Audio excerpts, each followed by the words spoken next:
Voice, आज की आवाज। महान गायिका लता मंगेशकर ने आज अंतिम सांस ली।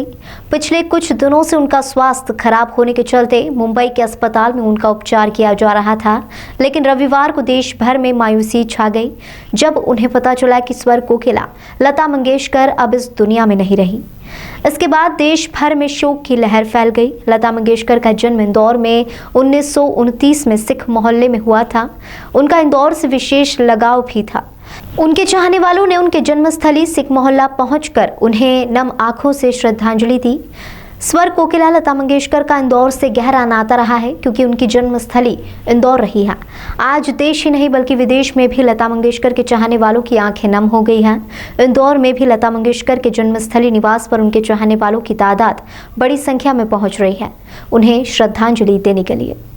मंगेशकर जी अमर रहे, अमर रहे, अमर रहे। जब तक सूरज चांद रहेगा, लता जी का नाम रहेगा। लता मंगेशकर अमर रहे, अमर रहे, अमर रहे। इंदौर की बेटी अमर रहे, अमर रहे, अमर रहे।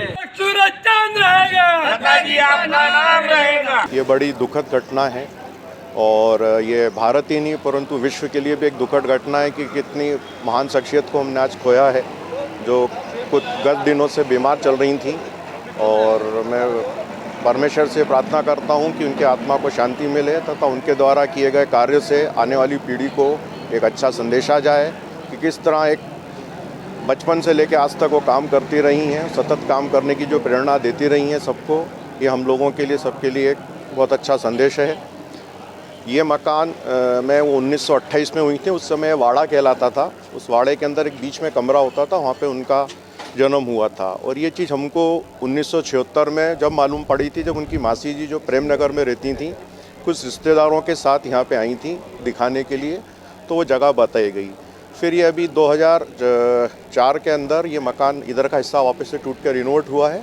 पुराना हिस्सा 1960 में बना था, वो अभी भी एज इट इज़ वहीं पे है। इंदौर में कभी नहीं आई हैं, आने का एक बार था उनका, भैयू महाराज के आई थी तो, पर तबीयत खराब होने के कारण वो यहाँ अपनी जन्मस्थली देखने नहीं आ पाई थी। नहीं, कभी कुछ नहीं, उनका इस टाइप से कुछ भी अप्रोच नहीं था। और अभी प्रशासन ने उनके जन्मदिन पे यहाँ फंक्शन रखा था, जिसका आपने म्यूरल लगा हुआ देखा है कोर्ट के ऊपर। अब भावी की जो योजनाएं क्या है वो मेरे को मालूम है।